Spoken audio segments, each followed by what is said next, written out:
అదే RTV app వార్తల్ని క్షణాల్లో చదివే అవకాశం ఉంటుంది. ఒక న్యూస్ పేపర్, ఒక టెలివిజన్ ఛానల్ మీ చేతుల్లో ఎప్పుడూ ఉంటాయి. Welcome to RTV. నేను వర్మ.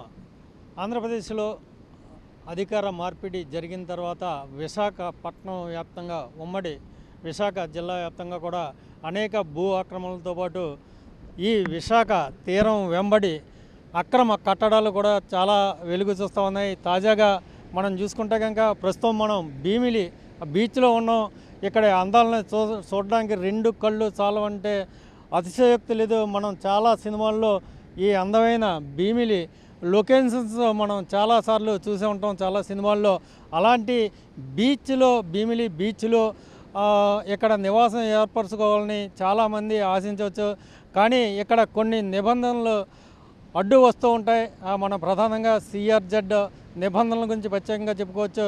అయితే ఈ బీచ్, ఈ భీమిలి బీచ్ లో మొత్తం కూడా ఎవరైతే ఉన్నారో విజయసాయిరెడ్డి రాజ్యసభ సభ్యుడు, ఆయన కుమార్తె పెనక నేహారెడ్డి ఈ భీమిలి బీచ్లో అక్రమ కట్టడాలకు పూనుకుంది అంటూ కూడా ఎవరైతే ఉన్నారో జనసేన కార్పొరేటర్ మూర్తి యాదవ్ కోర్టులో ఒక ఫిర్యాదు చేశారు. ఈ నేపథ్యంలోనే ప్రస్తుతం కోర్టులో ఈ వ్యాజ్యం నడుస్తూ ఉంది.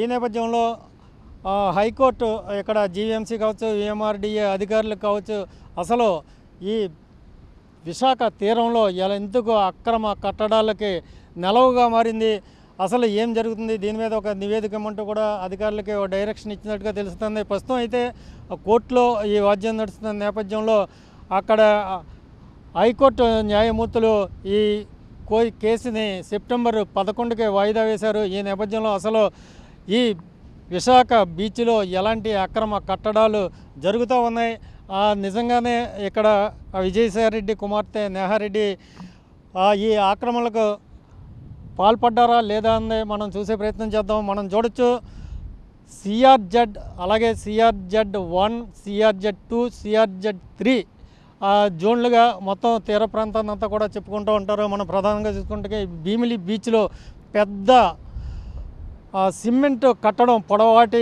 కాంక్రీట్ వాల్ మనకి కనిపిస్తూ ఉంది. మనం చూడొచ్చు ఈ చివరి నుంచి ఆ చివరి వరకు మనం చూసుకుంటే కనుక ఎంత స్ట్రాంగ్గా ఈ వాల్ నిర్మించారో మనం చూడొచ్చు.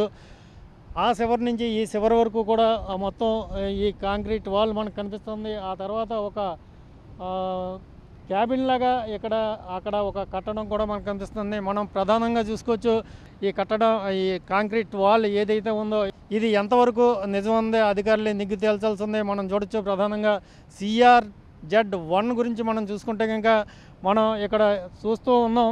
ఈ కాంక్రీట్ వాల్ ఎంత ఉందో అంత ఎత్తున అలా వస్తే కనుక అది సిఆర్జెడ్-1లోకి వస్తూ ఉంది. అంటే ఒక సాధారణమైన అలా ఎంత ఎత్తున లేస్తుందో ఆ ఎత్తులో సిఆర్జెడ్ నిబంధనలు వర్తిస్తూ ఉంటాయి. సిఆర్జెడ్-1 జోన్లో దాన్ని మించి ఇక్కడ నిర్మాణాలు జరగకూడదు.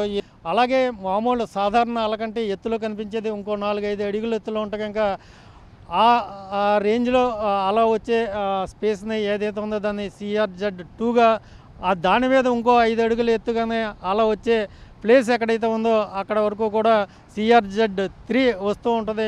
ఈ నేపథ్యంలో అసలు సిఆర్జెడ్ నిబంధనలు ఎందుకు ఉంటాయి అన్నది మనం ప్రధానంగా చూసుకోవాలి.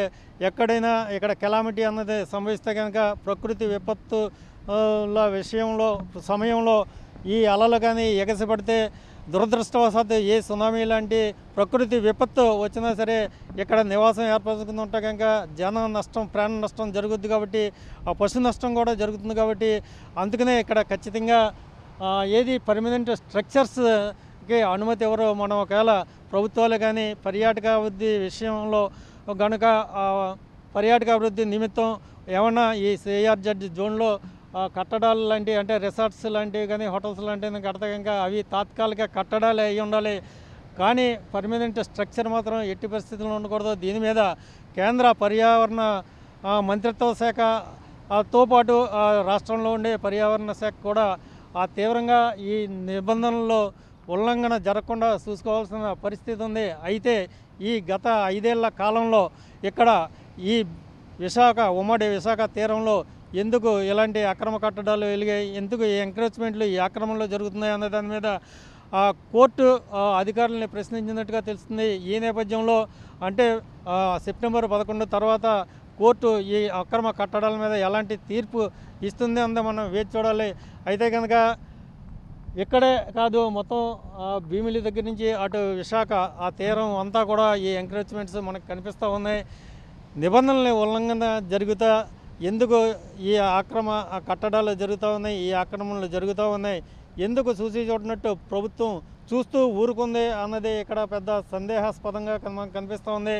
ఎవరైతే ప్రభుత్వంలో ఉన్నారో పెద్దలు, ప్రజాప్రతినిధులు కావచ్చు, ప్రభుత్వంలో ఉన్న అధికారులు కావచ్చు, వీళ్ళంతా కూడా మొత్తం మీద వీరి సహకారంతోనే ఈ భూ ఆక్రమణలు, ఈ తేరంబడి అక్రమ కట్టడాలు నిర్మించినట్టుగా మనం తెలుస్తూ ఉంది. సో మొత్తం మీద హైకోర్టులో అయితే వ్యాజ్యం నడుస్తూ ఉంది. పెనక నేహారెడ్డి గారు మాది సక్రమ కట్టడాలని కోర్టుకి వెళ్ళినట్టుగా తెలుస్తోంది. ఈ నేపథ్యంలో హైకోర్టు వెలువరించే తీర్పు కోసం ఇక్కడ ఈఎంఆర్డీఏ అధికారులు కావచ్చు, అలాగే జీఎంసీ అధికారులు కూడా వేసి చూస్తున్నట్టుగా మనకి కనిపిస్తూ ఉంది. భీమిలి బీచ్ నుంచి కెమెరామెన్ అజయ్తో వర్మ, RTV విశాఖపట్నం. మరిన్ని వీడియోస్ కోసం ఛానల్ ని సబ్స్క్రైబ్ చేయండి. లేటెస్ట్ అప్డేట్స్ కోసం వాట్సాప్ ఛానల్ ని ఫాలో చేయండి. అండ్ లింక్ డిస్క్రిప్షన్ లో ఉంది.